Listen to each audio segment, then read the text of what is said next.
What's going on, guys? My name is PJ, and on my channel I talk about different ways that we can connect to our true self.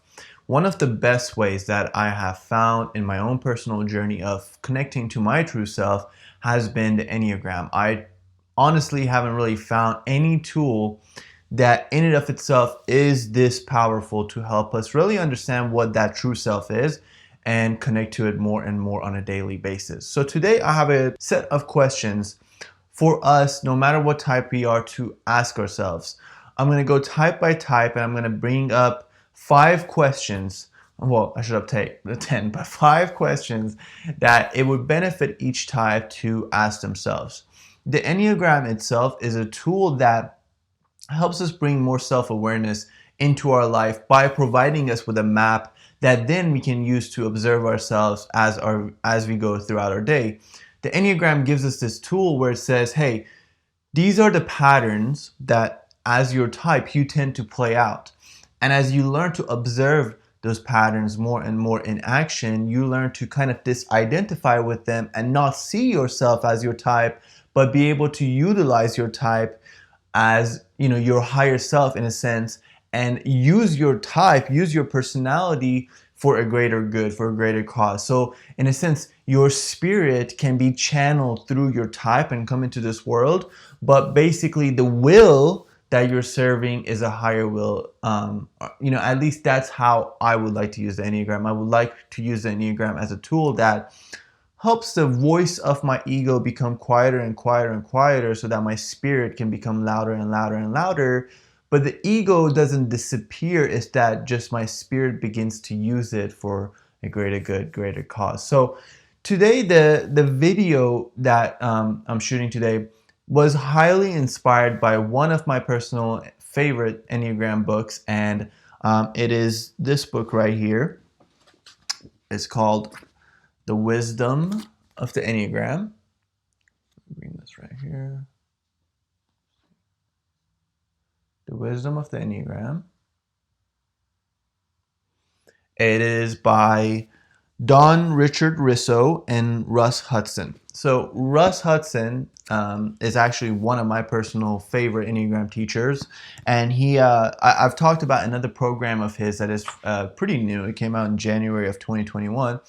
And that program is called the Enneagram 9 Pathways or 9 Gateways to Presence. And that program is phenomenal. It deepened my understanding of the Enneagram so much. And obviously that book that I just showed you is the fundamentals of the Enneagram as Don Risso and Russ Hudson taught it many years ago. I think that book came out in 1998 or something like that. So the ideas or the 5 questions for each type that I'm going to propose to you were highly inspired by what I learned about the types from that book. Obviously, every Enneagram book has the type descriptions, but I really felt like the descriptions in this book, not to knock any other book, are more deep when it comes to the spiritual content, so to speak. It goes way beyond just the personality. It goes a lot deeper into essence, as they would call it. So the questions were inspired by that book, so I just wanted to give credit where credit is due. But those questions are not in the book, so it's just based on type descriptions and what I learned from their descriptions. So without further ado, let's jump in and discuss type 1's 5 questions to ask themselves. Okay, so I'm going to read these from my phone because I want to make sure I get them right. And little preface too is that these questions are just serving you to help expand your self-awareness practice. So these questions, the reason I wanted to share them with you is to help you bring even more awareness to yourself, your patterns, your habits, by helping you stop and pause and reflect on these questions. And Tony Robbins always says that the quality of our life is based on the quality of the questions that we ask ourselves. So hopefully these questions help boost your quality of life as you begin asking yourself more and more on a daily basis. So the first question for type 1s: have you been so strict with others and with enforcing your standards that you now subtly fear that others will hold you mercilessly accountable for your errors.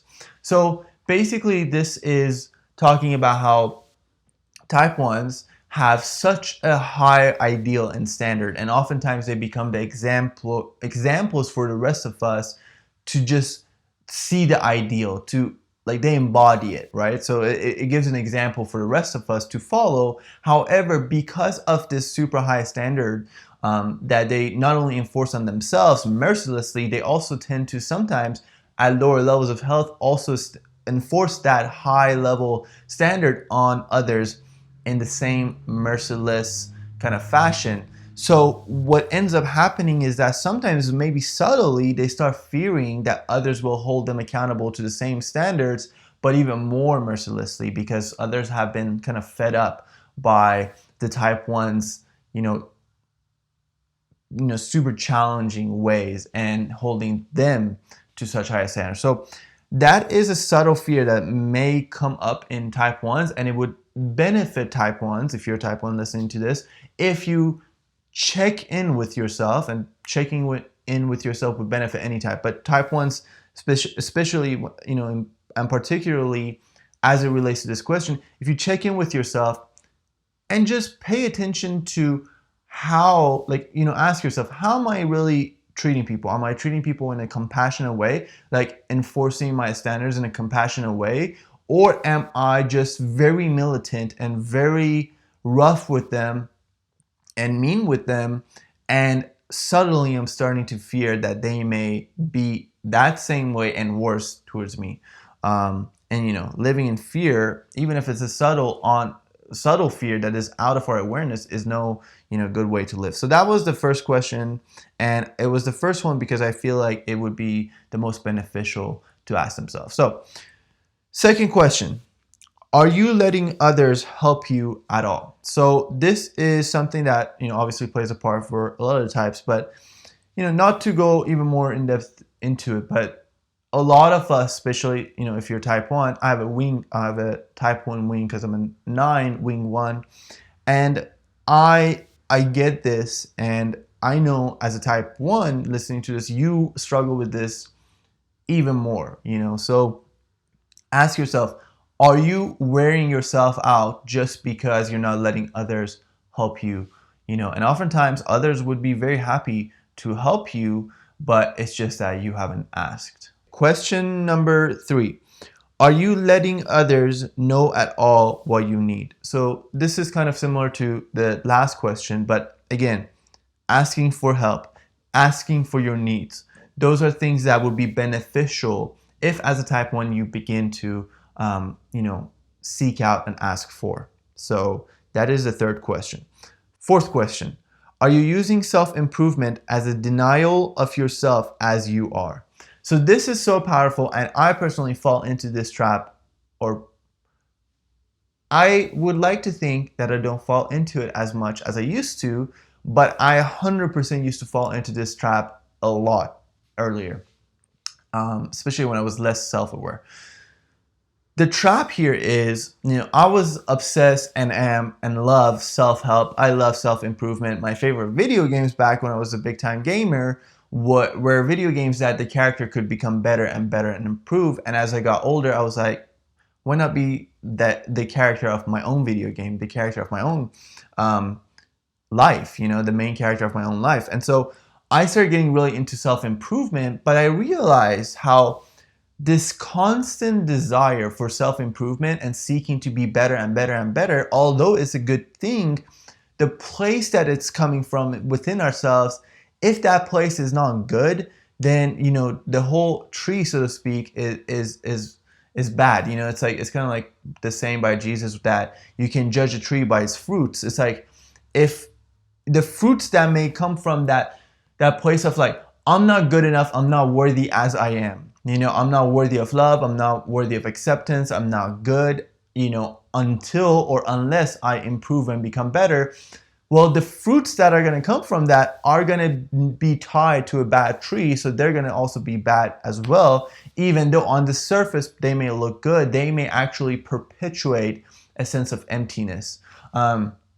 I personally experienced this kind of with working out, back in like 2015, 2016. I was really into working out, but I realized as I got more quote unquote fit, I started feeling more insecure rather than less, because my whole reason for working out was based on this premise that I'm not good as I am, and that I need to work out to become good, and worthy. And so I think, the main thing that this question is pointing us to is that self improvement is great, but the place that you're coming from in that journey of self improvement within yourself, that's even more important. It's the balance of, I was just listening to a great audiobook. It's called The Yin and Yang of Self Compassion. It's by let me look it up right now. It's by a lady named Kristen Neff. So this book, or this audiobook that I was listening to, was talking about how compassion, self-compassion, has two elements, the yin and yang, just like everything, And so she was talking about how in our journey of being compassionate towards ourselves, we need to bring those two yin and yangs together. The self-compassion, the yin version, or the more like feminine energy version of it, is to love yourself exactly as you are, just like a very unconditionally loving mother would love a child just as that child is. Now, the archetypical masculine energy, or the yang energy, would want to help that child improve and become better and better and better. And the example that I can think of is, like, let's say a dad wants to help a child become better at piano, and the child themselves or the dad himself is great at playing the piano, and the child wants to become better, but they are not good. I mean, obviously nobody's good at the beginning of any new venture. So the dad's yang kind of form of self-compassion would be to spend time patiently with that child and help them get better at that skill, and help them practice, help them learn. And through that self-improvement, the confidence of that child increases. So the mother gave, the divine feminine version, or the polarity that represents the feminine energy, gave the child unconditional love. You're worthy just as you are. The father gave the self-improvement aspect of, let's get even better. Let's improve your skills. Let's help you become even more competent, which leads to the child being even more, confident. And so it's that balance that it really completes us and makes us whole. And that's what I wanted to bring in with this question. Self-improvement combined with that yin self-compassion. I'm worthy and good just as I am. And of course, I can improve and become better every day. So that self-improvement, just don't let it become a denial of who you are as you are in this moment. Practice and embrace both polarities of self-compassion. So the fifth questions for type 1s to ask themselves: do you recognize and process your anger? So what I mean by that is, do you do things like yoga? Do you do things like qigong or meditation? Because anger is, the passion of type 1s. If you want to learn more about the vices and the virtues of each type, or the passions and virtue of each type, please check out my video by the same name. I'll link it up there. And it's on my channel. You can find it as well. I'll also put the link to it in the description. But basically, the passion of type 1s is anger, and they are in the anger triad as well. So it's like a double whammy, so to speak. But they tend to repress that anger. So, they tend to just shove it down. So they may feel it. The 9 may not even feel it. Their next door neighbor 9 may just be completely unaware that they even have something called anger within themselves. But the type 1 is aware, however, tends to repress that anger. So finding healthy ways to, acknowledge that anger, ask yourself, do I have anger within me right now? Am I actually acknowledging that, or am I just like repressing it? Another video on my channel that I highly recommend you guys check out is How to Handle Emotions, and it's explaining the letting go technique by Dr. David R. Hawkins. And I'll link that up there as well. Also in the descriptions, that's my most popular video on my channel so far. And I really think it's because that technique is so helpful in helping us process our emotions, especially anger, but any other emotion as well. And the goal of this question is to just bring awareness to that anger that may be already present within yourselves, and learn how to channel it, express it, release it in the right ways. The letting go technique is a phenomenal way, but things such as yoga, meditation, qigong, which is something I practice and I find that phenomenal. It's like Tai Chi. And those things will really help you find good outlets for that anger and not repress it, because all that repression over time will definitely lead to sickness, because the body will find an outlet for it, and it might not always be the best outlet, based on what we will want. So it's just, just something to be mindful. So hopefully these questions for you as a one were helpful, and hopefully they serve to bring you more self-awareness on your, in your day-to-day life. So 5 questions for type 2s to ask themselves. Number 1, are your efforts to get closer to people actually driving them away? So that is actually an underlying fear that the type 2 person may feel, is that, well, not only may feel, but also it may be something that they are not aware of, and they would benefit from asking questions such as the one I just mentioned to bring awareness. The whole goal of the Enneagram is to bring awareness. The whole goal of these questions is to bring awareness.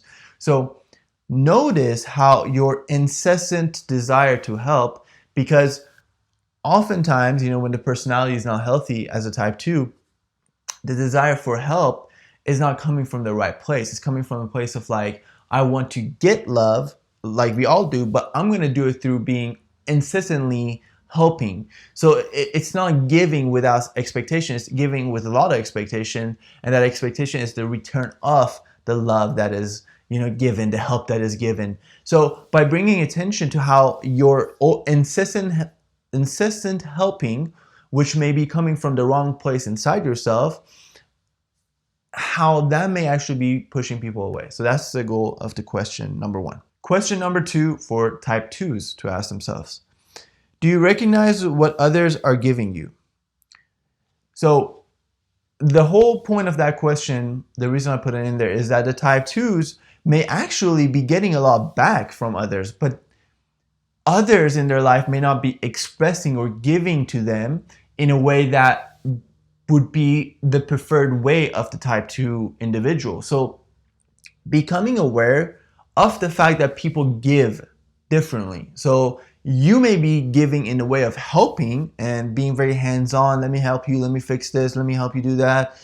But others may be different in the way they give, their love and show their love. And, another great book that I think is a, kind of like a fundamental book, for humans to read is called The 5 Love Languages, I think that's what it's called. And it has like a bunch of different variations of like 5 love languages for singles and for married couples and this and that. So, but that's the main book, 5 Love Languages. And it really shows that there are different ways that people express love. And I know in my own relationship, understanding that has been just a game changer. And so that is basically the point of question number 2 for type 2s. It's just become aware, again, going back to awareness, become aware that others may be giving to you. They just might be giving to you in a different way. That may be how you would be giving to them, so just be aware of that.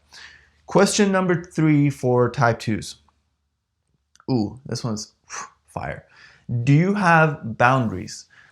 I have made a whole book recommendation series for each Enneagram type. For type 2s, one of the books I recommended was the book Boundaries by Dr. Townsend and Cloud. This book is phenomenal, and as a type 9, I had to learn boundaries, and it's a fairly new learning for me as well, just within the past year or two. And I see this in type 2s and type 9s that they lack boundaries. Boundaries is the ability, in a very simple, practical way, is the ability to say no. And it's also to, in a sense, have a fence around you where you're not so attached. Like, look at this hand motion right here. It's like you can't really tell the two things apart. Boundary would be like, okay, this is a separate being, separate thing, and this is a separate thing, separate being. And like they have good boundaries. Now they may come together, and be together, but they're not gonna lose each other and not know where the one ends and the other one begins. They're aware of their needs. They're aware of who they are, and they're not losing themselves in a relationship. So boundaries, and simply put, the ability to say no, say this is my limit, which what boundaries are. It's a limit. Is game changer, because and I keep going back to this one saying in that book that totally just blew my mind, and it's so simple and so it's so what do you call it? It's so self-evident, but when I heard it put in that way, it really clarified things for me. And they said in that book, if you don't have the ability to say no, then none of your yeses are actually true yeses, because saying a true yes means that you had the option to say no. If you didn't even have the option to say no and you said yes, like how is that any like true yes? So a true yes is when you have and had the option to say no, but you chose not to. So boundaries and learning boundaries can be just an absolute game changer for type 2s. Question number 4. Are you brutally honest and aware of your motives when you do something for someone? So this goes back to the whole predicament that type 2s find themselves, is that they are such big givers, but oftentimes they may not be aware of the motivation behind that giving. So, a true giving is when, people say true giving is when you don't seek a return. Now, I think there's a balance where in certain situations you do give and you expect a fair, an equal measure of exchange. It's like there's balance there in giving and receiving. I think that's super important. I've seen my type 2 friends just get burnt out by over giving and not saying no and all those things. But basically the whole point of that question is the tendency of the type 2 to give with the motivation to receive love or whatever it may be, whatever it is that they seek. That motivation may not be the purest thing, to have. And like the purest motivation is to not have any motivation behind your giving, is that it's a completely unconditional and it's a true desire of your heart. You wanted to do this and you don't care, what comes from it. So the whole goal of that is that bring awareness to the motives behind your giving so that resentment doesn't get built up over time, which resentment is poison for any relationship and is sure to end any relationship, or over time if it's not addressed early on and prevented as much as possible. If you want to learn more about boundaries, which I feel like that whole question relates so much to the last question. If you want to learn more about how to set boundaries, I have a video on my channel called it's not called How to Set Boundaries. It's called My Journey with Boundaries. At the end, I talked about how to set boundaries, but I'll tag that up there. You may find it helpful as a type 2 or type 9 especially. So let's go into question number 5 for type 2s to ask themselves. The 5th question for type 2s to ask themselves. Are you confusing flattery for sincere feelings for others? So, the type 2s tend to be very expressive with flattery, compliments, but is that really replacing, sincere feelings and authentic expression? Because flattery, especially when it's done in excess, may come off as very insincere. And sincere relationship is built upon authenticity and vulnerability. And sometimes when it's just, one side of the coin of like, oh, you're so amazing, you're so awesome, and it's not honest communication, honest feedback. Not that you go, and tell someone, oh, you suck, but like, it's truthful. You're authentic about what you're saying, what you're feeling. That actually leads to deeper and deeper relationships, and ultimately, what that comes down to is being vulnerable, and being sincere with the expressions of love and feelings that you express. So my whole goal with that question was to just bring awareness to where you may be using overly being flattering, using compliments, giving too many, just saying compliments, but not authentically expressing. And it just going back to the yin and yang, it's like it's both, right? So yes, the compliments are like one side of the coin, but there's another side of the coin, and authentic relationships are built upon expressing both of those. Hey, like, oh, you're great in this and that, but when you did this thing, really hurt me in this way. So let's talk about that. So like that is a very authentic connection and relationship, and ultimately that has the potential to flourish into the most fulfilling kind of relationship and friendship. So that was the whole goal of that question. So hopefully, you found those helpful and start incorporating them in some shape or form into your own life and seeing their value for yourself. Type 3s. 5 questions for type 3s to ask themselves. Number 1, is your life and claims about yourself built on a solid foundation based on truth? So, as you may know if you've studied the Enneagram, type 3s in integration in health, when they are evolving, so to speak, and like moving higher and higher up the levels of health of their type, becoming the highest expression of their type, they actually integrate to type 6. What that means is, in one way of looking at it, is that the type 3 has started asking themselves, and as you may know, the virtue of type 3s is called honesty. So they have become honest with themselves about who they are, their success, the image that they portray. Like, who am I really? Like, am I being for real when I'm expressing certain things, or am I just creating an image and projecting that image for everyone to see? Which, they do such a great job at that, and some of us could learn from that, but ultimately, at the end of the day, every person has to kind of look at themselves in the mirror and be like, be honest with themselves. And, am I living a life based on truth? Am I for real, or am I like being fake? And as we step more and more into that authenticity and into that honesty and into that truth and live from there, we are truly building our life and who we are and our confidence on a solid foundation based on truth. And the solid foundation based on truth is like the house that's built on a rock and not on sand, as Jesus would have put it. And so that question, that's just the whole crux of the whole type 3 personality type. That just goes to the core. It's like, am I being real?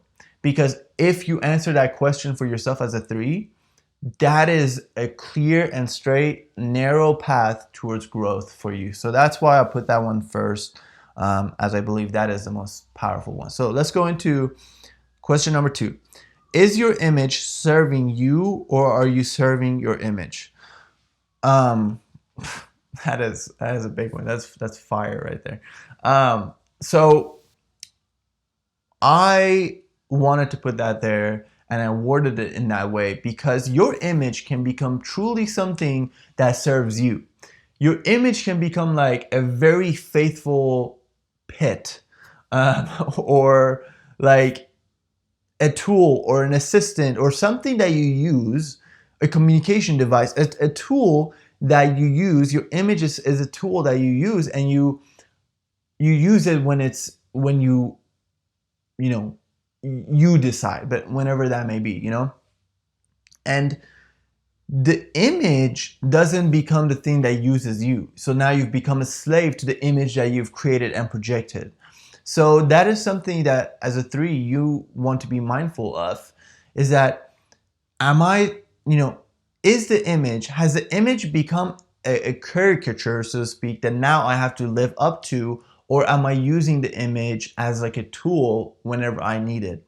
So, as a 3, portraying an image, like on social media, on different places, that is like, let's just actually stick with the social media example, because 3s are so good at like portraying the perfect life or success on, let's say, Instagram.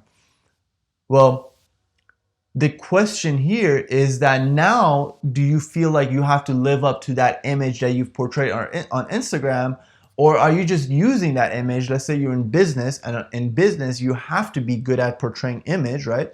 But you want that image obviously to be based on truth, but you have to be good at marketing. So are you using that, or are you now have you become a slave to that marketing, to that self branding, to that self, you know, what do they call it? Personal brand. Have you become a slave to that personal brand, or are you using that personal brand for a higher good, for a higher purpose? So that's the point with that question. Next question. Do you check in with yourself often? So type 3s are notorious at being in touch with what's going on in here, because if they do bring their attention to what's going on in here, well, guess what? Things may not get done.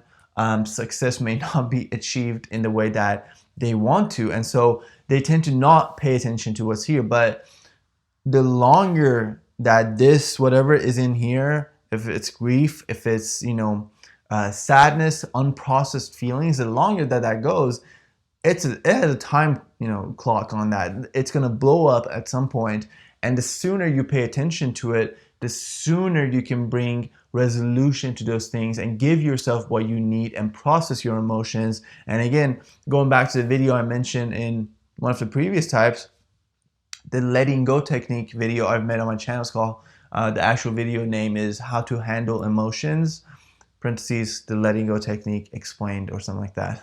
I'll tie that up there, and also you can find it in the description box. That video will help you and give you a technique, a tool to use to process your emotions, because the sooner you do, the more likely you are to prevent some sort of like a midlife crisis kind of situation later, when you hit a point where you can't deny what's been bottled up in here. And guess what? That's going to hurt your productivity more than anything.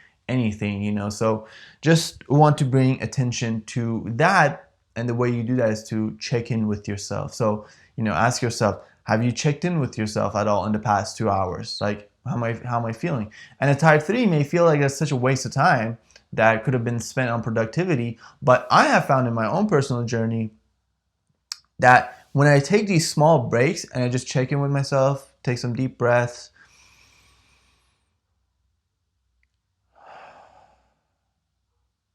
just now, I feel like I just got a boost of energy.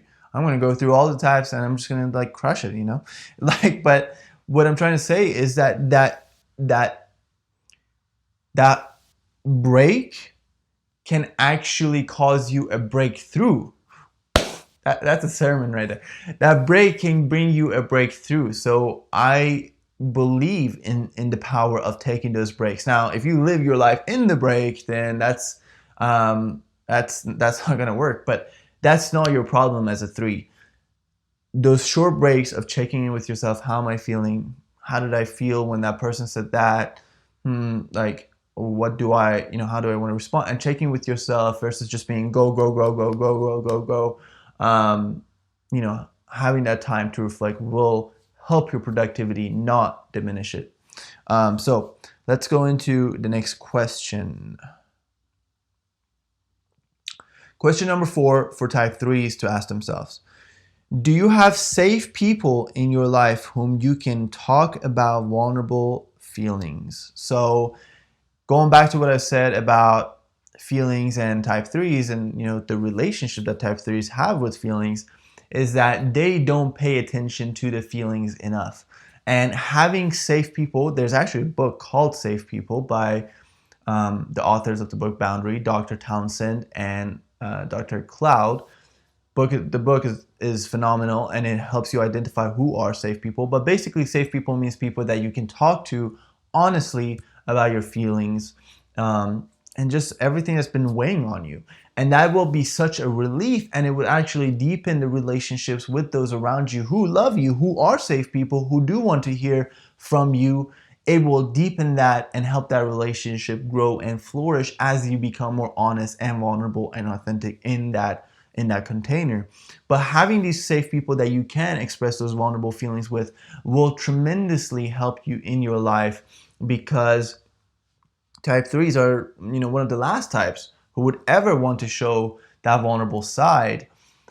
But it would benefit them tremendously if they do, because just all the time being focused on the image that you're projecting is going to get exhausting and is going to lead to burnout, which then leads to no productivity. So preventing that by expressing these feelings to safe people is actually going to boost your productivity and not hinder it. So next point for type 3s. Do you ever stop and be a human being and not doing? So this is a point that I first learned in a book called The Power of Now. I've recommended this book in my book recommendations for type 3s, and it's I mean, there's no better book on how to really tap into the present moment. And by tapping into that present moment, tap into the being in the moment, tap into the human being aspect of ourselves, not human doing. And that's something Eckhart Tolle said in that book. It's like we're human beings, not human doings. Doing is something that we can do, but at the core, we are being. We are human being. And when we are tapped into that being, when we're just being, not doing, is when we come, face to face with our truest, deepest essence, to our core, to our true, with our true self. So making the time, cultivating the time to be present and be and not do is actually going to be tremendously beneficial and helpful for type 3s. And Tim Ferriss, who very much could be a type 3, if you don't know him, he's an author of The Tools of Titan, 4-Hour Work Week, things like that. But he has a podcast. It's all about productivity and all those things, optimizing yourself, so to speak. And he says that he basically learned about meditation and used to see it as like a waste of time. But when he actually did start to meditate, his productivity boosted by a lot and not diminish. And meditation and being present, just being, will actually do that, will help you be more productive and not less, because your mind is not cluttered up with a bunch of thoughts, bunch of ideas, bunch of to-do lists, and you're clear and you can focus, on a single point and like get that done more effectively. So those are the questions that I had for my type 3 friends. Hope that you find them helpful. If you do, please let me know in the comments. I would love to hear from you. So now let's jump into type 4. 5 questions for type 4s to ask themselves. Are your fantasies and emotional indulgences causing you to ruin your life and waste your opportunities? I mean, the size of that question is almost as big as the size of feelings of type 4s. And I felt like that has to be the first question, because fantasies and emotional indulgences can feel like you're living life, right? Like you literally can sit in a room and just fantasize and emotionally indulge, and you feel like you just did a lot, right? Like you can literally just sit there and do that and you feel like you just did a lot. But what you may actually be doing by living in fantasies and not reality is that you may actually be wasting opportunities that, as a type 4, the type 4s tend to feel like all the good things are happening for other people and nothing good is happening for them, and that their life, and they are in some shape or form, in some fundamental way, lacking.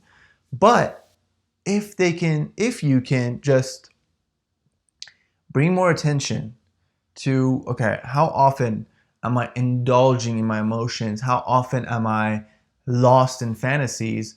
You may actually start to see the opportunities and the blessings in your life and realize, wow, like there are a lot of good things happening in my life. It's just that I've been so stuck in thinking and emotions and indulgence in fantasies that I haven't been seeing what's actually there. So it's just that had to be the first question, because it's a game changer if type 4s become aware of that. So next question. Are you confusing feelings with facts? I mean, I feel like so many of us probably struggle with this. Doesn't matter, even if you're not a type 4, but type 4s will probably struggle with this the most, because feelings and having strong emotions about some things can really make it seem like that's really true. Like, if I'm like really passionately telling, the sky is red, the sky is red, the sky is red, right? Like that passion, the intensity of that emotion may make me feel like that's a fact.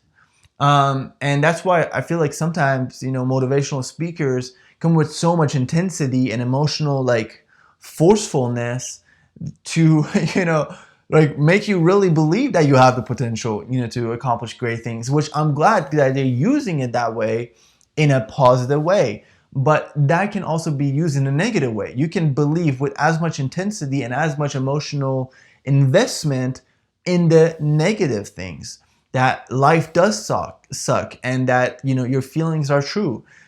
But I'm here to say that if you watch my video, How to Handle Emotions, the Letting Go Technique by Dr. David R. Hawkins, tagged in the description below and tagged up there, you will start to see that it's actually not true. That you are like these emotions, when you start to let them go through utilizing that technique, you'll start to see that the intensity of the emotion it's not the measurement of truth. And as you start to let them go, let this energy, this emotional energy, because emotions are energy in motion. And when you let that flow through you and out of you, then you start to see clearly. And it will be such a game changer for type 4s to be able to discern between feelings and facts. And it really could be life changing. So that's why that second question is there, and it could be helpful. So number 3, are you confusing emotional volatility and moodiness with real sensitivity? And what I also wrote down here is, reacting to a trigger is not the same thing as feeling.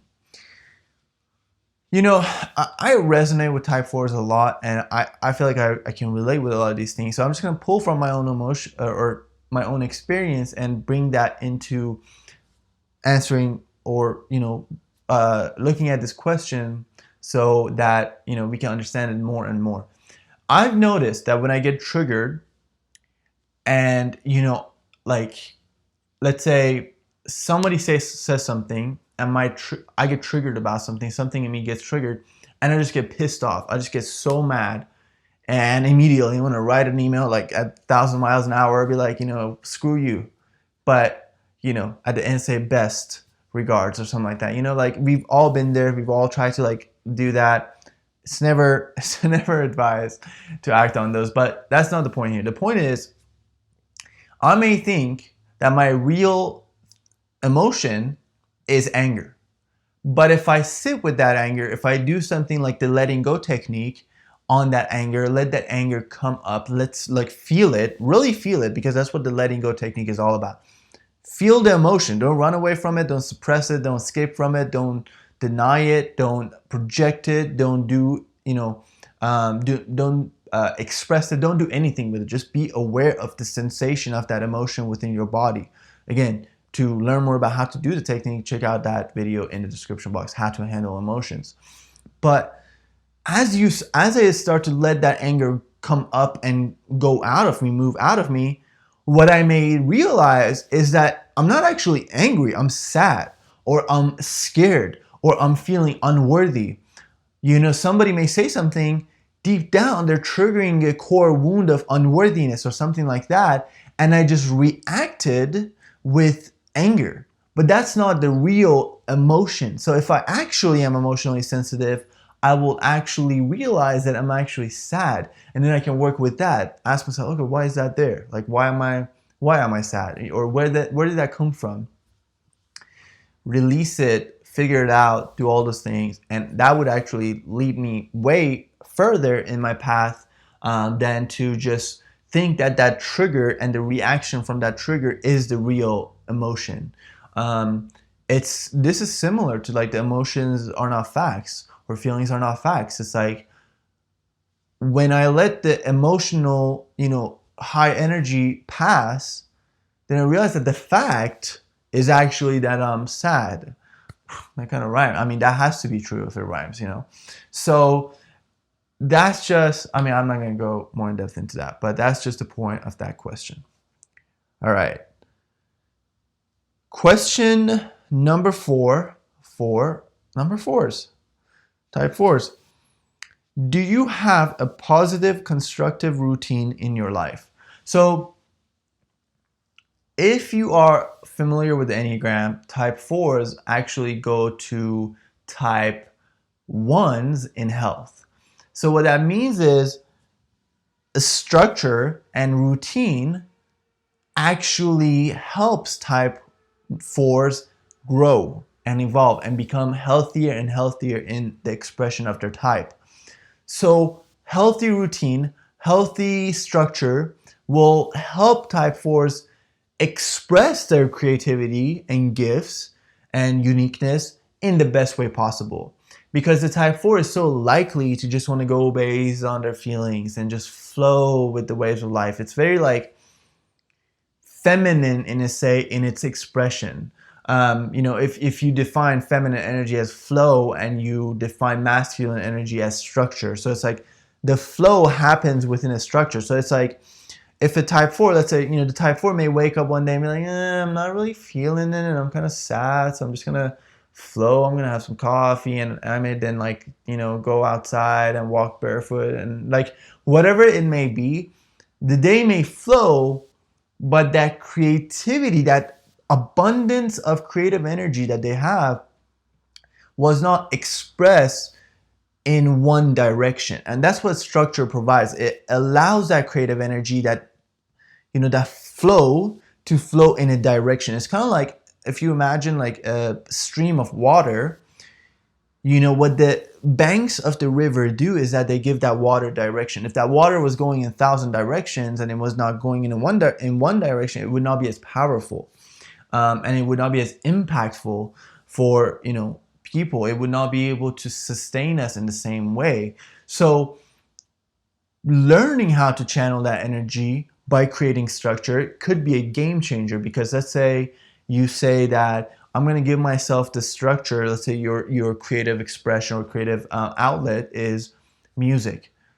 From 10 a.m. to 12, I'm going to make sure I play the guitar, or I'm going to make sure I write songs, or I'm going to make sure. So you have that structure, you have that routine in place. Now you can flow within that. You can go 1,000 ways within that, but that structure is going to direct your intention and your energy, and you can bring and give birth to amazing creations that can benefit the whole world and impact your own life in a positive way by just creating solid routines and structures that will help sustain your creative output and direct your life. So that is the point of that, to just bring that question, to just bring attention to, do I have these healthy routines and structures in my life? All right. Question number 5 for type 4s. Are you rejecting your genuine talents because some other talents seem more glamorous or desirable? The type 4s tend to look at what's missing in here, and that everybody else gets to enjoy all the good things. They may do that same thing with their talents. So they may be super talented in poetry, but then they may look at an Instagram famous person and who's a musician, and or painter, let's say, and say, oh wow, wouldn't it be more like awesome or desirable if I did that, if that was my thing, if that was my talent. They may be neglecting their own God-given potential and talent to write poetry, to write songs. So by denying that, or by thinking that some other talent is better than what they have been given, what they already have in abundance of, they may not cultivate that and express that and allow that talent to be something that brings gifts into the world and like enriches their own life, in both physical enrichment and emotional enrichment. So that's something to just be mindful of by asking yourself that question. Am I neglecting my talents because I think some other talent is more desirable? So I hope that those 5 questions helped you if you're type 4. If they did, please let me know in the comments. I would love to hear from you. So 5 questions for type 5s. All right, first question. Is the lifestyle you've created actually ruining your chances of finding a real niche for yourself and becoming competent at that? So if you look at the basic desire for type 5s, it's that they want to be competent at something, right? And usually they want to be competent at something fairly unique. So the lifestyle though that they create is that they isolate themselves, or tend to, especially at lower levels of health, they tend to isolate themselves, keep themselves from experiencing new things and going places, interacting with new people, and they tend to just want to chill at the house, kind of quarantine even without any lockdown, and just that's the thing. That's what they want to do. But that routine and that lifestyle may actually prevent you from fulfilling that basic desire, the highest desire of being competent, because it's not allowing you to find new niches, new things, new avenues, new talents to express and cultivate and learn about and research and really become competent at ultimately over time.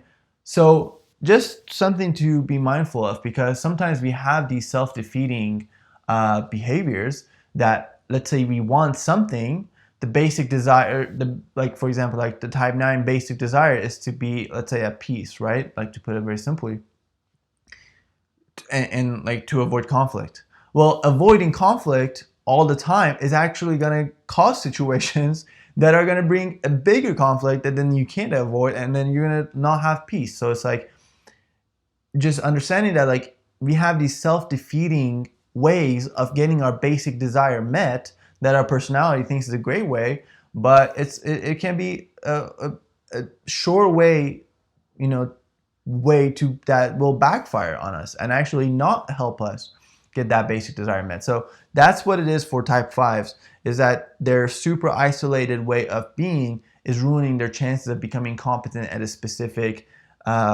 unique niche, because they're not exposing themselves to new things. So that is number 1.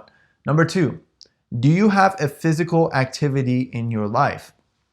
So the type 5s are the type that is the most likely to be like, I don't even need the body. I just need, the mind. And if the mind could even be separate, like from the body, and the body could just like be like this control, remote control machine that I control with the mind, like I'd be cool with that.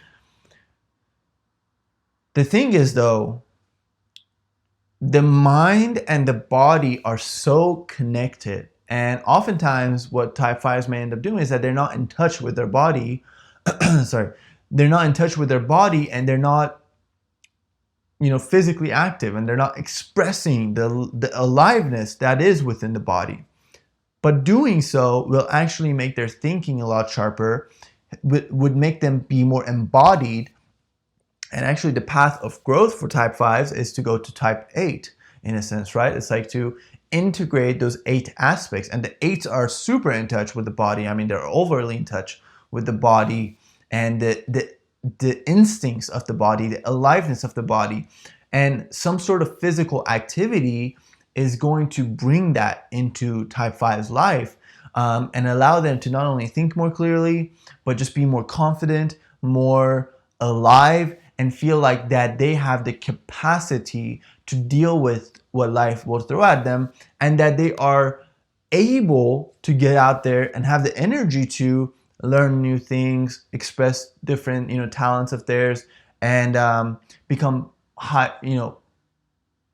go higher and higher in the expression of their type and innate essence, so to speak. So that's something that could be super helpful, and you can ask yourself, like, how much physical activity have I done in the past week, in the past month, and that will help you introduce something that's exciting. Like, maybe swimming will be more exciting than going to the gym and running and lifting weights. So whatever it is, find that and actually be physically active. It'll help you a lot in your mental health too. So number 3, are you at all doing anything that will make you more competent in relation to those areas that are most debilitating your confidence? So the goal of this question is, let's say public speaking or fear of public speaking is actually like just ruining your self-confidence. Okay, like it's just like anytime there's any situation that may involve the slightest public speaking, you will avoid it. And by avoiding those things, by avoiding those fearful situations where you feel super not confident, you're stopping and preventing and holding yourself back from certain opportunities for growth, for expansion, for becoming more competent. Because let's say you want to become a really competent doctor or a neuroscientist or something like that, or whatever, molecular biologist.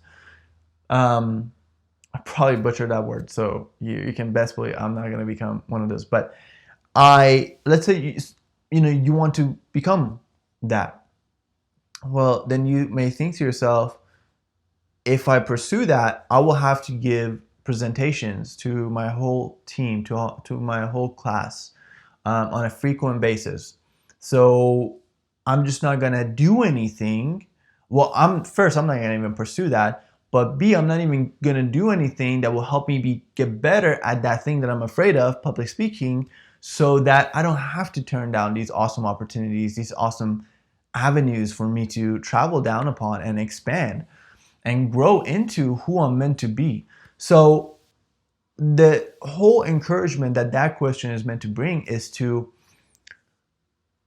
realize that there are things that you can do to become competent in those areas that you're most insecure. And a lot of people, when it comes to, like, let's say public speaking, would say go to something like Toastmasters, or just put yourself in an uncomfortable situation of having to speak to, like, let's say 2 people.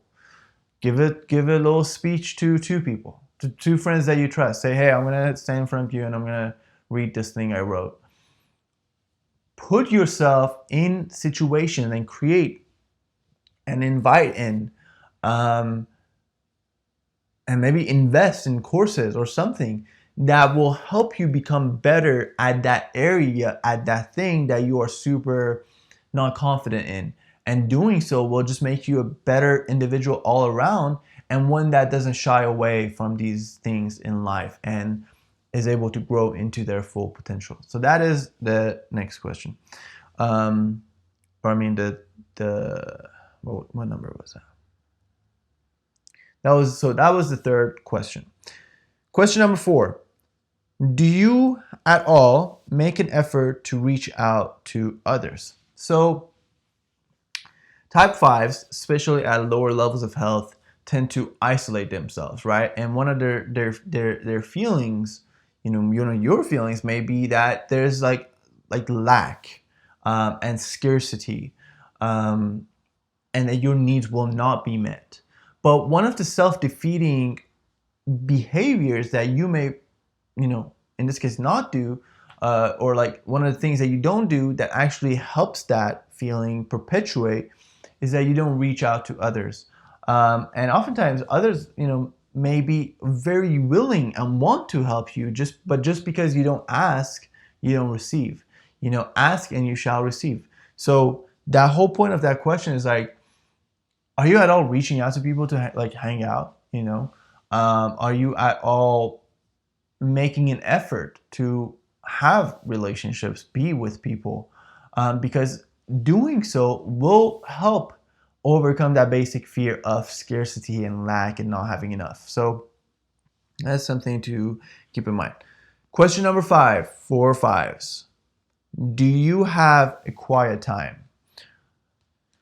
So, just like I said, how physical activity can help the mind, well, also giving a break to the mind, not thinking, or at least like being present, being like meditating, let's say, breathing, and just not having incessant, constant thoughts. Because for 5s, they love thoughts, they love thinking, they love sitting with ideas, and it could be very exciting, right? But the thing is, actually being present is going to improve your thoughts. So like I found in my experience, when I meditate, let's say I have a 20-minute meditation, then when I get back to whatever I'm doing, and get into my workday, let's say, my mind is so much clearer. I can actually think so much more clearly. I can actually like have a thought, follow it, keep following it, not like go here and then go, and it's like this like ping pong, or not ping pong, it's like pinball machine of like the thought goes here and then boom, like goes 1,000 directions. Like I can't control it. But with meditation, it's like I go here and I'm like, okay, let's go here, and then I decide to go here, and then I go here, and then I like come to a conclusion. It just improves your thinking so much, but it also improves your health. I mean, I really feel like my immune system has been so much stronger. Now I feel like I know it has been so much stronger just through meditating. So it's just good for everything. But just being present, taking deep breaths, being aware. You can check out my video called "The Body as a Gateway into the Present Moment." You'll probably just find it right before this video. That could be very helpful in your journey, and especially your journey with presence and being more in touch with your body. So hopefully these questions were helpful for you, and if they were, please let me know in the comments. I would love to hear from you. So thank you, and it's time now for 5 questions for type 6 to ask themselves. First question: are your belligerent actions and defensive reactions actually harming your security? Okay, so this is a little bit kind of disrespectful sounding, but let me explain. Type 6s go to type 3 in stress, right? So when they're super stressed out, they get super like action oriented. They do a lot. It's like a lot of frantic action, and it's coming out of insecurity and deep fear, right? That frantic action, may actually be hindering the fulfillment of that core basic desire, which is what? Which is to feel safe, to feel secure. And that belligerent action and defensive reaction actually is ending up harming the security that the 6 could experience, you could experience if you're type 6. And what ultimately would bring that security is deep realization of your true essence, your true self, which is always safe, right?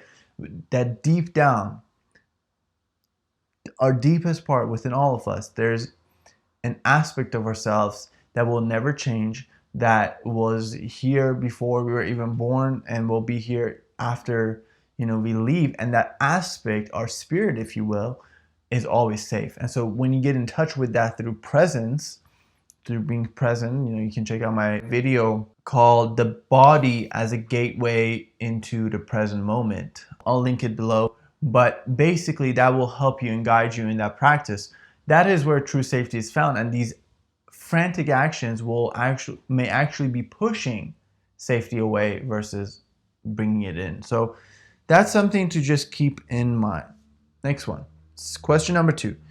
When you achieve a goal, do you stop long enough to relax, breathe, and savor the moment? So Russ Hudson, who is actually one of the authors of this book, The Wisdom of the Enneagram, he in his new program called Enneagram 9 Gateways to Presence, he says something that I thought was pretty funny. He said that it's almost like type 6s and type 9s sign an agreement prior to birth that they will not be narcissistic. They will not take any credit for the awesome work that they do. It's like, I'm just doing what I gotta do, kind of like that attitude.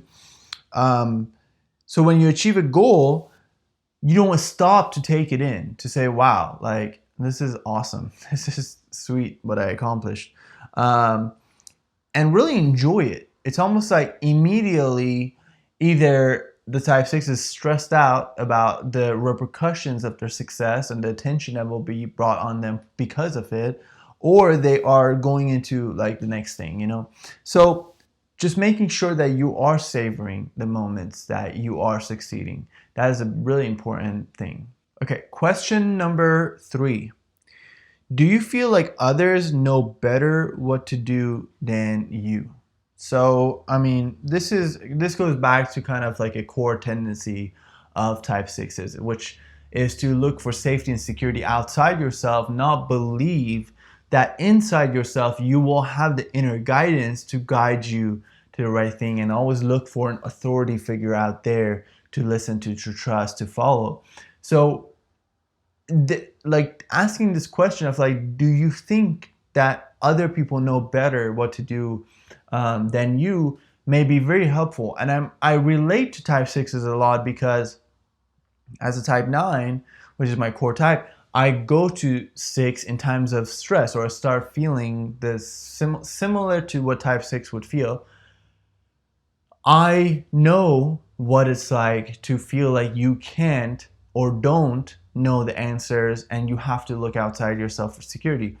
But oftentimes I found that like when in those moments, if you just stop and you pause and you breathe, you may realize that you do know the answer and you do know what will be the best path forward, and that you don't have to look for some outside authority figure to tell you what to do and make you feel safe. And so realizing that belief will bring the evidence that you do have the answer and you do have the inner guidance that you can count on. So that's just something to use this question to bring your attention to. So that is the third question. Now, question number 4. Do you at all seek out variety or diversity? So type 6s tend to stick to what they know and don't risk finding something new. Or basically what I'm trying to say is, like, let's say you go to a restaurant and you always get the chicken nuggets. Okay, and you are not like wanting to either A, try a different place and get, try their chicken nuggets, or try a different option of food from that same place, let's say. And you always do the same thing. But because you're not risking finding something new, you may be missing out on something else that you would like so much more, or just an experience that would be awesome to have, just a new experience. So being so like anti seeking out diversity and variety may actually be limiting your life in a significant way. So just, you don't have to like go like do something drastic, but just like, realize that you have this tendency to stick to what is familiar, as we all do to a degree, right? But realize that you can introduce some variety, and just like make yourself introduce some variety just to expand yourself, to grow yourself. Be like, you know what? I always get the chicken nuggets here. Let me try their, burger this time, or something like that, and just see, or chicken sandwich instead of just getting chicken nuggets. I'm just using this example because I feel like this is applicable to my own life. But yeah, I think it could apply to any situation. So that's kind of the encouragement that I wanted that question to bring. It's like, I have a tendency to stick to what I know and what's familiar and don't try anything new. But if I do, it will help me grow significantly and experience new things and make my life more full and rich. So that is something to just keep in mind with that question. Last question. Do you shortchange yourself by believing that your own self-development doesn't matter? Okay. So the type sixes tend to, they kind of put themselves in the backseat. It goes back to like what Russ Hudson says about like it's like they've signed a paper of like, I'm not going to be narcissistic.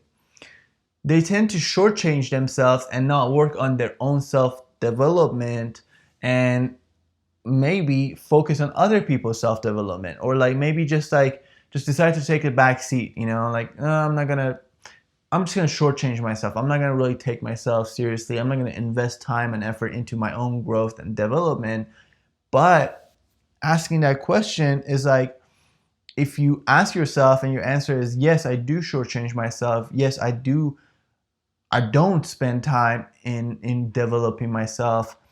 Then by asking that question, begin to introduce some reframing into your habitual responses, and be like, what if I actually did invest time in my own growth, into my own self-development? What would that be like? What would that bring into my life? And you may be very pleasantly surprised at the answers and the outcome of that question, and you asking yourself that. So hopefully these questions were helpful for you. If they were, please let me know in the comments. I would love to hear from you. And without further ado, let's jump into the questions for type 7s. Question 1 for type 7s. What difficulty have you been avoiding, and what has that avoidance cost you? So this is something that just randomly one day, this realization came to me, and I wrote it down. That was like the genesis of this whole idea for this video. Randomly, I got this idea that, what if I just asked myself on a consistent basis as a 9, what difficulty / conflict / uncomfortable reality have I been avoiding, and what has that avoidance cost me?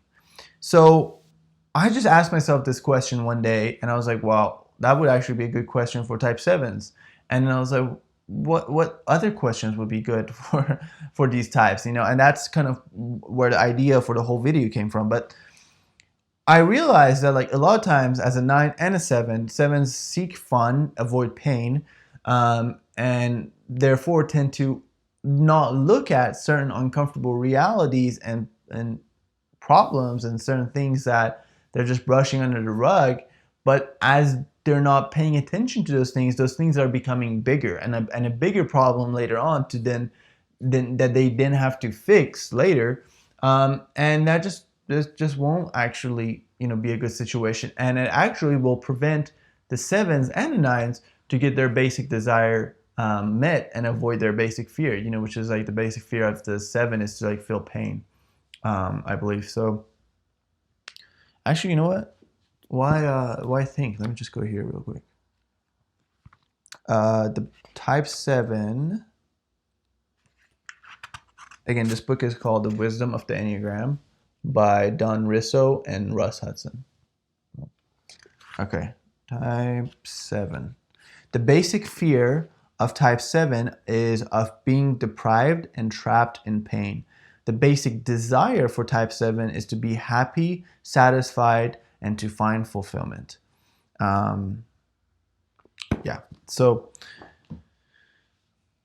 not looking at those difficult circumstances will actually prevent you from getting your basic desire and your basic, and overcoming your basic fear. So again, the question was, what difficulty have you been avoiding, and what has that avoidance cost you?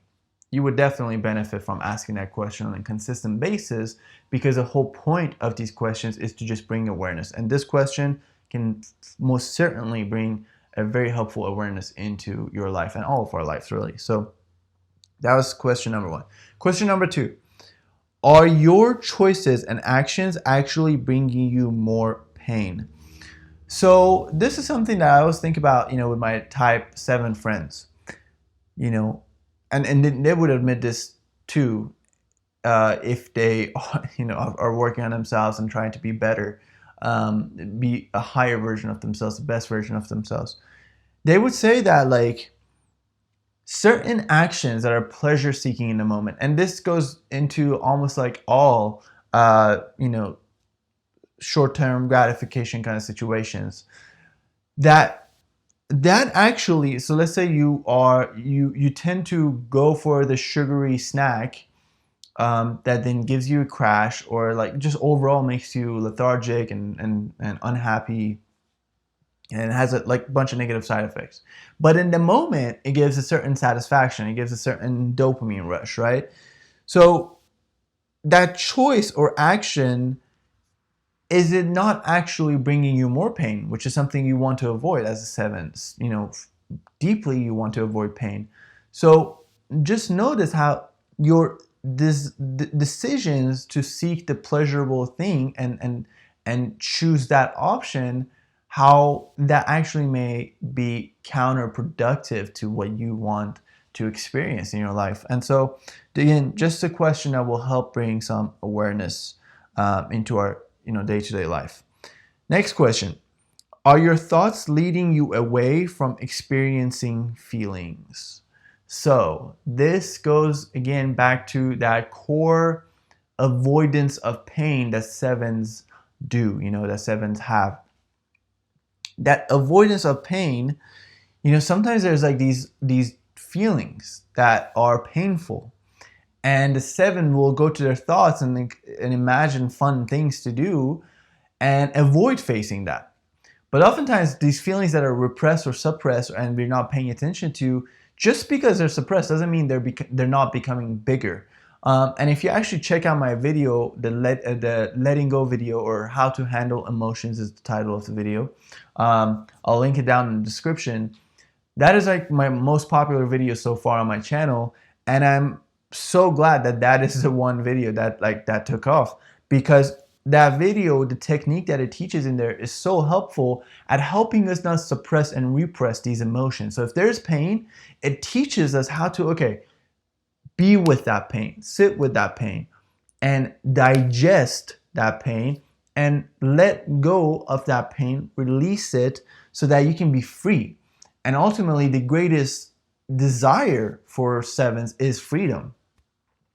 And through doing so, through being free of these painful feelings, by actually doing the right, processing them the right way, looking at them, not running away from them, you will actually grow significantly in your, accomplishment of your basic desire. So it's just a win-win situation, even though it may not be pleasurable in the short term. Okay. Question number 4. Is your impatience leading you to not fully cultivate your gifts? So sevens are so talented, but they're so impatient and looking for like a new fun thing to do. Cultivating gifts and mastery, as some people say, like mastery takes 10,000 hours. Another great book on the whole topic of mastery is a book by Robert Greene called Mastery. And basically, like, it just takes a lot of time to master something really well and like be dedicated. And the impatience of seven may actually rob them from the fun that would come from becoming masterful and competent at something. And the integration point, the direction of health for sevens, what is it? It's going to type 5. And type 5, what is like their main thing, is that they want to become competent. They want to become really, really masterful and good at something. And what that takes ultimately is to put in the time, put in the hours, practice, practice, practice, practice, and then that practice will make perfect and will make you competent. And with that competence comes true happiness, true fun, true pleasure. People who have really mastered something, they will express how fun it is to do that thing. Somebody who's really mastered golf or mastered playing the piano, like, it's more fun for them than when they're practicing and they're like, they hit the wrong notes and they're not like used to the keyboard in the piano example. And the joy comes after the mastery, in a sense. And again, not that like the journey is not joyful also, but I'm saying that like there's a happiness that comes from competence, and that is something that sevens deeply yearn for. But sometimes this impatience tends to rob them short of accomplishing that. So it's just something to, again, be mindful of. Now, lastly, Are you present? That is the fifth question. Are you present?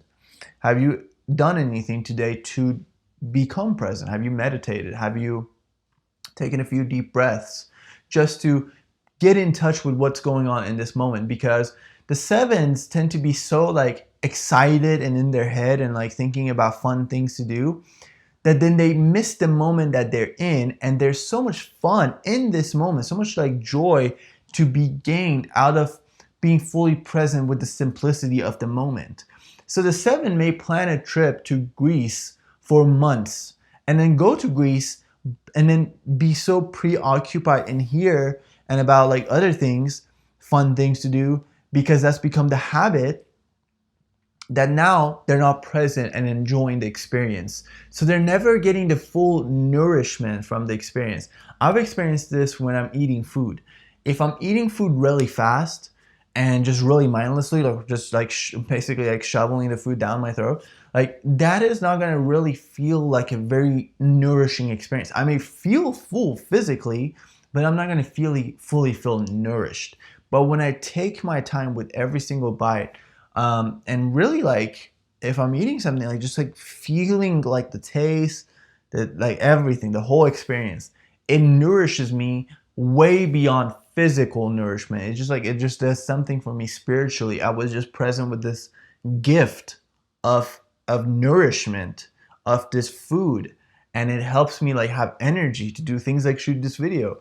And what a gift is that, like. And so it's just like it just makes life better to be present, and the joy of the present moment, which is ultimately like deepest joy, will become revealed to you and bring way more fun into your life. So practicing being present, practicing meditation, these things will tremendously help type sevens. And asking yourself, have I been present today? Have I been, have I checked in with myself? Have I taken some deep breaths and really centered myself? Have I done any of that today?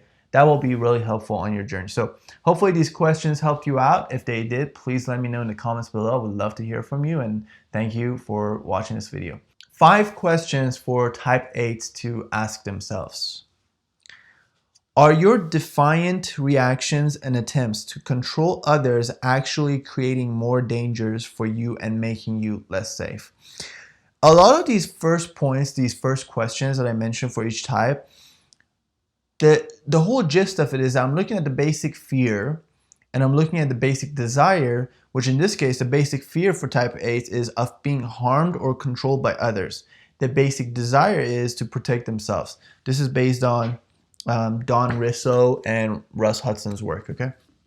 So the whole idea is that we have these basic desires and fears, but the way that our personality goes about getting those desires met and overcoming those basic fears is so counterproductive. So what is the eight's way is that they're super like, powerful and dominant, and like tend to, especially at lower levels of health, want to control others, right? And the whole point of this question is that are your defiant reactions and attempts to control others actually creating more dangers for you and making you less safe?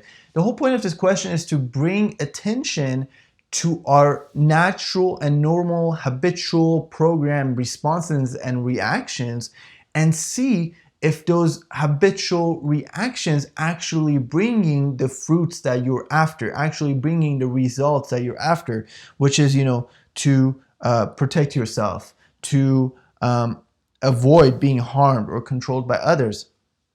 Realize that like your natural way of going about things, attempts to control others, actually may be creating more dangers for you and making you less safe. Yes, the way this does this is because if you're controlling others sometimes, all the time, you may now lack trust. And trust is such a big component of feeling safe. And a lot of times if you're attempting to overly control someone, that inherently defines and means that you don't trust them. And so feeling like you can't trust your surroundings, you can't trust the people around you, that's going to constantly make you be on alert and on like have your nervous system be activated at all times and not make you fulfill your basic desires. So that's the first question. Second question, are you avoiding looking at deep hurt and grief and are avoiding or acting it out instead. I have a video on my channel. It's called How to Handle Emotions. I've talked about it in almost a lot of these segments for different types. That video is linked in the descriptions and basically teaches this technique called the letting go technique. And this letting go technique is just a technique that helps us how to handle our emotions, how to deal with them, how to address them. And a lot of times what you realize with the letting go technique is basically like the whole technique is like you allow an emotion to be, you're aware of it, you're not projecting it, you're not suppressing it, you're not escaping it, you're not expressing it, you're just feeling it. And oftentimes what you may end up feeling is like, let's say you're feeling a lot of anger, you sit with that anger and then you realize underneath that anger was actually sadness. So now you have to like work with the sadness and let that go. For type 8s, because they're so concerned in a sense with looking powerful, putting on a powerful exterior, they tend to avoid deep hurt and grief and tend to act it out instead. What that ends up doing though for type 8s is that again, they won't feel safe because they're reacting in a sense from trauma. Another good book is called How to Do the Work by the holistic psychologist or Dr. Nicole LePera. It just recently came out, and she talks about trauma responses, really working with that. And ultimately, if you want to feel safe and you're always acting out of your trauma, well, you're creating more situations that are gonna cause you more trauma and bring you more pain. And if you want to protect yourself, then addressing that grief, facing that hurt, will actually be a very effective strategy because then you won't be acting out of that wound. And in the long term, it will save you more pain, even though in the short term it may hurt. But ultimately, another thing it's going to do is that it's going to help you cultivate more real relationships with others, which having those real relationships, having those people that you can fully trust is going to make you feel more safe and ultimately get you to a point where you don't feel like you have to protect yourself all the time. So another thing though I wanted to mention is that there's a book or audio program by Brene Brown called Power of Vulnerability. Or maybe, yeah, it's Power of Vulnerability. I thought it's The Gift of Vulnerability, but that's her other book called The Gifts of Imperfection. But Power of Vulnerability is, I feel like it's such a phenomenal program for any of us, but really type 8s, type 1s, type 3s, those types that really struggle with being vulnerable. Tapping into that vulnerability, what is the path of integration for type 8s? It's going to type 2. It's going towards the path of the heart. It's expressing the love that they have. Well, you can't express love. You can't fully give if you're not vulnerable. And the power of vulnerability will help you tap into that vulnerability and ultimately live a more full, enriched life. So that is the question number 2. Question number 3. Are you opening up to those who really love you and talk to them about the things that are eating at you? Again, I said here, intimacy requires vulnerability. So the 8s really are just so when they really love someone, like they express that so passionately. There's like so much energy to it. And again, the path of their integration is that 2 energy, is that like I want to give love to the world, to people whom I love. I just want to really like be there for them, care for them. They want you, they crave that. If you're an 8, you crave that most likely. And realize that there are people around you who really do love you, and you being able to open up to them and express those vulnerable feelings and express to them what's been like weighing on you, what's been weighing you down, what's been your struggle, that's going to help you cultivate more real relationships, more fulfilling relationships, more honest, truthful, authentic relationships that are going to be a lot more enriching and fulfilling and ultimately, again, make you feel safe. But all of that requires vulnerability. But the whole point of this question is look at the people who are around you, your loved ones, and see if you've been not allowing them to see the real you, the vulnerable you. And just realize that there are gifts in that. If you are vulnerable, you will gain those gifts. And it just would be better for everyone involved. Nobody wants to be in a relationship with someone that can't ever honestly express themselves, because a real relationship is built on honest communication. And as long as you're not vulnerable, you're not having honest communication. So that's the whole point of that question. Now, question number 4. Are you working yourself to death? Wouldn't some quiet time and rest actually make you more helpful? So the whole point of this question is that, like, type 8s have so much energy. They're trying to get so much done. They're trying to create so much. They're trying to give so much. But they have a tendency to go over and beyond and be excessive, right?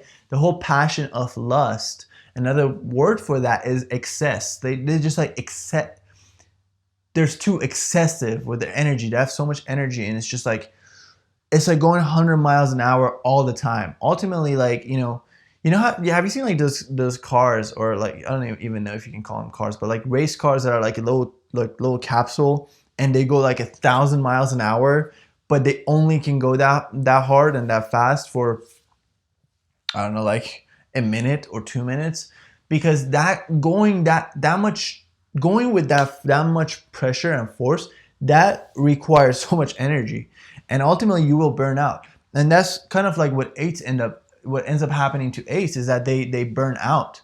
And so if you are wanting to make a full contribution to the world, if you are wanting to give, if you are wanting to create, if you do want to accomplish, asking yourself, okay, am I like going too hard?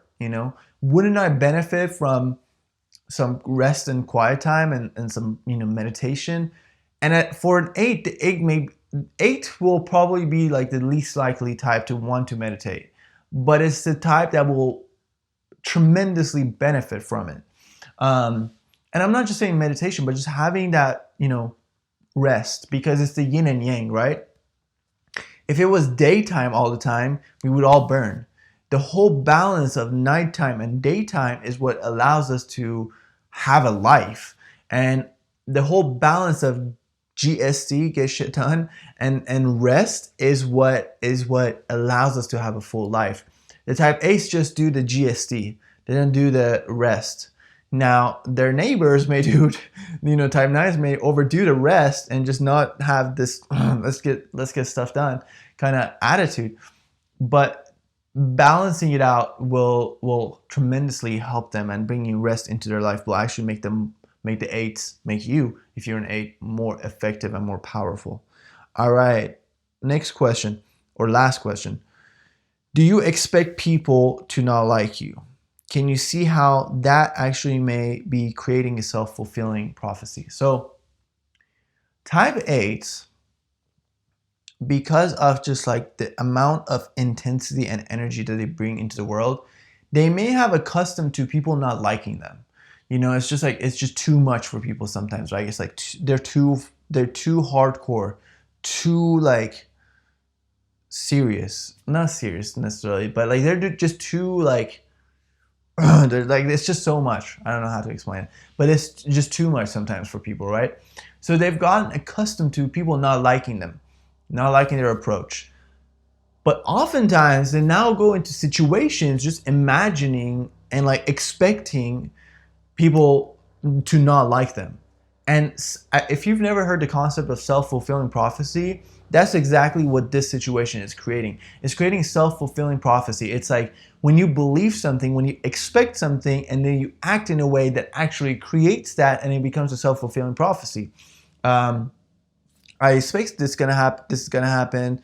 I then unconsciously or subconsciously act in ways that does make that happen, and then I'm like, oh wow, like see, this does happen. So that's just something that for the 8s, it may be a common experience. So that is just a very simple question to ask yourself, and see if you do expect that from people to not like you. And I believe that will be very helpful if you do bring attention to that. So hopefully this video was helpful for you. If it was, please let me know in the comments below. I would love to hear from you. And thank you for watching the segment. On to the next and the last type, my personal type, type 9s.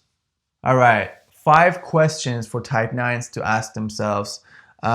This is, I could say, rooted in personal experience more so than any other type, because I am a type 9, and I can 100%, say that these questions will be helpful. And I personally would benefit from asking myself these more. And this first one, I 100% ask myself a lot more than I did prior to getting introduced to Enneagram. So now, this is a question, the first one. What difficulty slash conflict slash uncomfortable reality have you been avoiding, and what has that avoidance cost you? I'm going to read that again. What difficulty slash conflict slash uncomfortable reality have you been avoiding, and what has that avoidance cost you? So I said this in type 7's section, but that is the question that was the whole genesis of this whole, this whole video, this whole series. I just one day had this idea that, like, oh my God, if I just ask myself more often, like, what difficulty, what challenge, what conflict am I avoiding that I need to face, that, it's going to cause me more pain to not face it. It's going to cause a bigger conflict if I don't face it. What challenge am I facing, and it would benefit me if I do face it? And I realize, like, when I do ask that consistently, it does make me face certain things that would be very uncomfortable and I most often don't want to do. I'll make an example. Like, I found, this may be a little bit gross, but like, I found some mold in our closet, and the whole idea of like having to pull everything out and then like spray that, the wall with cleaning products, wipe it down, all that stuff, it just felt like something that as a 9, I was like, do I really want to do this on my Saturday? Like, do I really want to face this uncomfortable situation? But I knew that avoiding it is going to cause me bigger pain, which is like that mold getting even bigger of a problem, and also just me knowing that that's there, and like I'm just like every time I have to like deny that that's okay, that's fine, just no worries.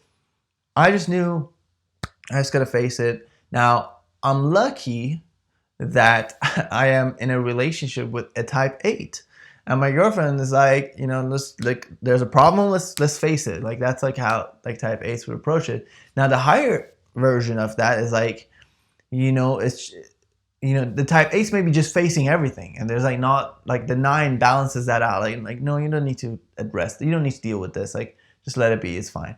But there are certain times that like you do need to face, right? You have to just do it now. So, with a little extra push and with my own realization and learnings from the Enneagram, I was like, this has to be done now. So we got it done. It's clean. I mean, I'm not going to take the camera and show you guys, but just trust me on this. All right. So that's the first question. What difficulty slash conflict slash uncomfortable reality have you been avoiding, and what has that avoidance cost you? I'll say one more thing related to this is that if you look at the path of disintegration for type 9s, in times of stress, they go to type 6. What is type 6? Oh my God, like, it's like looking for problems, right? Well, the way you integrate that point is by asking the questions that you would ask yourself if you had already fallen down to that level, right? Like, I realized that when I'm super stressed out, I start asking these type 6 questions, like, oh my God, like, what have I been avoiding? What problems are there? What do I need to face? What do I need to address? But I was like, dude, like, just ask yourself before. You have, like, life gives you no other options but to do it. Like, it would save you a lot more pain and would actually fulfill your basic desire of like wanting to have peace and harmony in your life if you do face those things before they turn into a gigantic monster that now you like have to deal with. So it's just a helpful question. I think honestly for all of us, but for sure for type 9s and 7s. All right, question number 2 for type 9s to ask themselves. Are you humble or false humble? Or I guess falsely humble? Are you thinking you're nobody is special? All right, I'm going to read this quote from C.S. Lewis. I think it's awesome. He says, true humility is not thinking less of yourself, it's thinking of yourself less. I mean, how fire is that? True humility is not thinking less of yourself, it's thinking of yourself less. I mean, that just like never not slap. It's fire. But basically, the whole point is, I had to ask myself this too, is because, obviously, like, as a nine, I realized that, like, okay, how do I want to phrase this? False humility is when you don't think you're anybody special. It's almost like you think you're kind of like worthless, like you don't matter. Type nines, they're one good affirmation for them is to say, I matter, I matter, I matter. Because you do, okay? You have to believe that. But the type 9 personality type, the lie there is that they think they're nobody special. Like they don't matter. Their purpose doesn't matter. Their gifts doesn't matter. It's like what they want doesn't matter. Their preferences don't matter. What other people want matters. That's like the whole kind of trap there, or like the whole game, so to speak there. But basically, my point with that question was like, are you humble or false humble? The false humble is like, are you not like truly looking at like, dude, dude, woman, lady, you are a powerful person. You are a creation of a divine being. You are a child of God. You are worthy. You matter. And you need to acknowledge that. So like falsely humble, being like, I don't matter. I'm nobody special. Like that's not humility. That's like being disrespectful to your creation, like to who you are created as, to the fact that you are here. Like that is a gift. You are a gift. And you have gifts within you that you are here to give. And you have to believe that. And so that's what I had to like really tap into and realize there's a distinction between humility and false humility. Humility is when you acknowledge your power. You have believed that you matter. But you, just like this quote says, you're not thinking less of yourself. You're just thinking less. You're not thinking less of yourself. You're thinking of yourself less. Okay? That is true humility. It's like, okay, I'm not just focused on others because I feel like I don't matter. I'm nobody special. No, I know I'm special. I know I matter. I know I'm unique. I've acknowledged my value, my worth. And now, from that place of wholeness and power, I will seek to be truly helpful to others. But and give and be humble and like express that. But it's not, oh, I'm just this worthless nobody person. Like, no, like what? Like you're a child of God. I mean, that's what I had to tell myself. It's like, dude, like you are worthy. Like you are a divine, like God created you. He extended himself as you. Like you matter. And these things just like really were impactful for me. So I hope that they will bring the same, results for you in your life. But okay, let's just move on to the third question. Are you saying yes when you mean no? Do you feel like you have the option to say no? Okay, so I have made a video on my channel. It's called my journey with boundaries. I'll link it in the description. But basically, boundaries is something I spoke in the section for type 2.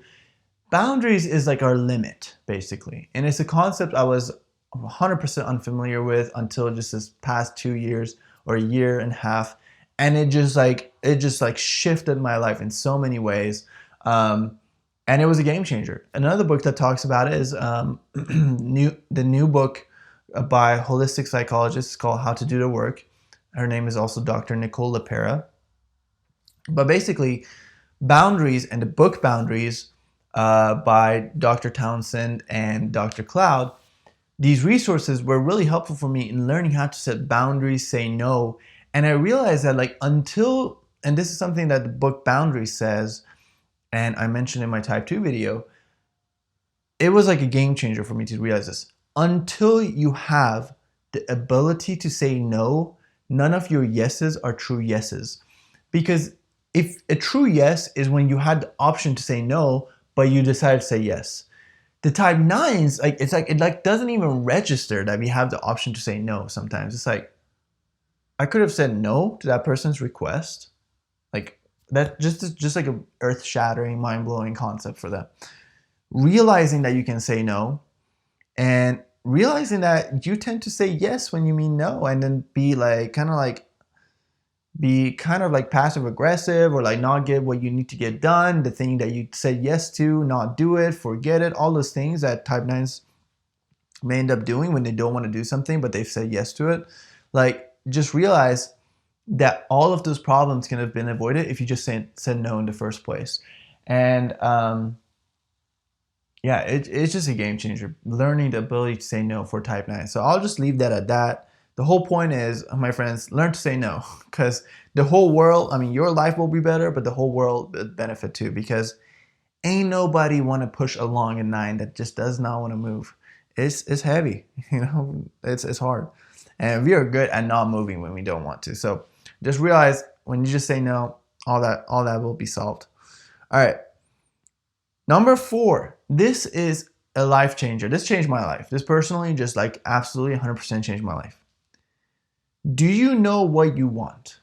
Now, that may be a very simple question, but trust me, deeply understanding what you want in life. I mean, like, you can start small. Like, what do you want right now? Like, what do you want the room temperature to be? Is it cold right now? Do you want it to be warmer, or are you too hot? Do you want, to open the door, let some fresh air come in, turn on a fan, like whatever it is? Getting clear about what you want as a 9 will be the turning point of your life. I mean, I guarantee it, because so often we're so out of touch with our purpose, with what we want out of life, our preferences, our desires, and we just have believed that like, my desires don't matter, my dreams don't matter, my preferences don't matter. Let me just go along with what other people want. I don't matter. That's the whole like gist of it. Well, guess what? You do matter. And that whole nonsense BS that you've believed, you just gotta uninstall that. Like, literally shift delete that. Just don't even put it in the trash can. Just permanently delete it instantly. You don't need that nonsense. You're here to give a gift to this world. You have to believe that first. Nobody will see your gifts until you believe that they are there. Then once you believe it, ask yourself, what do you want? What is your mission in this life? Like, you are this unique being. There's nobody else like you. You are a snowflake, okay? Like, you literally are one of a kind. And as a result of being a one of a kind, you have a one of a kind gift to give to this world to complete the puzzle piece of this world. You are a piece of the puzzle, but even if one piece of the puzzle is missing, the puzzle is not complete. And you are that puzzle piece, and you just have to believe that and discover what piece you want to be, what contribution. In a sense, you discover what you want to be, but in a sense, that was already also a mission that was given you prior to you even coming here. Like, it's almost like you were born with that mission. Now your job is to remember what that mission was and accomplish it, and realize that your uniqueness is a gift to this world. And as long as you say, I'm nobody special, I don't matter, da da da, like, that's just a bunch of BS you fed yourself. Just uninstall that and believe in who you are, and believe that you matter, and believe that you're here to make a contribution, and figure out what you want, and what you want to do, and what you want to accomplish. And just by asking the simple question of, like, what do you want? What do I want in that case, right? What do I want? I have to do that with myself consistently, like for sure, on a 3-month basis, right? Like, every 3 months, it's like, okay, in what area have I said like yes to other people, have gone along with what they want, and have kind of like subtracted myself from the equation? What do I want? What do I want in this situation? What do I want with this? What do I want with that? That will change your life. So I'm just, guess what? I'm going to make a whole video on that. I was about to say, I can make a whole video on that, but guess what? I'm going to make a whole video on that. So y'all just stay tuned. It's going to be a game changer. That question will change your life. That probably should have been the last question, because that would have been fire. But anyways, number 5, last question for type 9s to ask themselves. Are you investing time and energy into developing yourself and your skills? Type 9s tend to undercount themselves, right? It's like they're like, going back to like the whole nobody special kind of attitude. It's like, I'm nobody special. They tend to not believe in their own talents, their own gifts, their own, qualities, their gifts really to give, to the world. And they tend to not put time and effort into developing their talents, cultivating their gifts, and bringing the fruits of that into the world. So the path of integration for type 9 is, if you have studied the Enneagram, you'll know that it's going to type 3. It's basically integrating certain qualities of type 3s, healthy type 3s, and bringing those into your own life, into your own being. And what are those qualities? It's that type 3s do invest time in their own development. They do invest time into improving their talents, becoming more competent, really cultivating those skills so that they can like use those for their own good, for others' good, making the world a better place. But and what that all starts with is you believing that you matter, and then you believing that you cultivating your talents matters, and then putting the effort into actually improving your skills, becoming more competent, and then bringing those gifts into the world. So like, I mean, I know I've personally gotten so much joy out of that, when I was like, you know what? Yeah, I can do video. Yeah, I can do this. And I decided to like learn this, all this stuff. And I was like, I can have a YouTube channel, and I can share what I learned with people, which is something I wanted to do for a long time. But for a long time, I didn't believe that I can do it.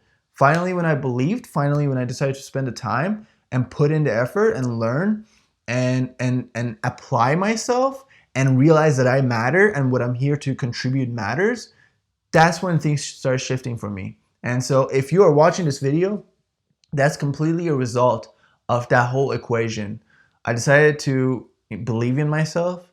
I decided to believe that I matter, the contribution that I'm here to make matters, and that I can put in the time and energy to cultivate my gifts, and then I can take action and create and take initiative and bring about what I want to see in the world. And you can do too, and so can all of us, because we all are created in the image of a creator. Therefore, by extension, we are creators. And I hope that with these simple questions, we return to the remembrance of who we truly are. Again, my name is PJ, and it was truly a joy to bring this series into the world and out for you guys to watch it. If it was helpful for you in any way, please let me know in the comments. I would love to hear from you. And if there are other questions that you have found to be helpful for you, please let me know also. If you enjoyed the content, please subscribe to my channel if you feel called to. I put out videos on the Enneagram and other topics that all fall under the umbrella of finding and becoming more in touch with who you truly are, deep down, your essence, and bringing that and expressing that out more and more into the world through the unique self that you are. And so if you want to see more videos like that and about that stuff, please subscribe. If you like this video, please give it a thumbs up. That really helps me out in understanding what resonates with my audience, what topics they want to hear more about. And again, I'm just super grateful that you gave me your time and spend this time with me. Super last quick thing, but super important thing. I am working on a course that is actually called Moving into Higher Levels of Consciousness based on the Enneagram, or with the help of the Enneagram. And it's based on a video that I made that for some reason it like got a lot of views. I didn't think it will, but it's basically the same name, How to Move into Higher Levels of Consciousness with the Enneagram. And if you want to learn more about what that whole concept even means, check out that video. I'll link it up there. The link is also in the description. But I'm working on a course that goes in depth into each of the types and talks about how each type can really help with the Enneagram, with the help of the Enneagram, evolve and raise their consciousness. So if you're interested in that course, my first release will be to the people in my newsletter. There's a link in the description. It says sendfox.com or something like that. But basically I have a header. It says, sign up in the newsletter by clicking this link. That link will, if you sign up to my newsletter through that link, you will be the first recipient of my, course when it gets offered and released, and you will also be able to receive discounts on it. So if you're interested at all in that, if you like Enneagram and want to see how you can use it to improve and raise your consciousness, then please consider subscribing to my email list, and you will be the first to hear when the course drops. So again, thank you. My name is PJ. Thank you guys for watching this video, and hopefully it was truly helpful for you. And with that, I wish you all the best, and I hope to see you in the next video.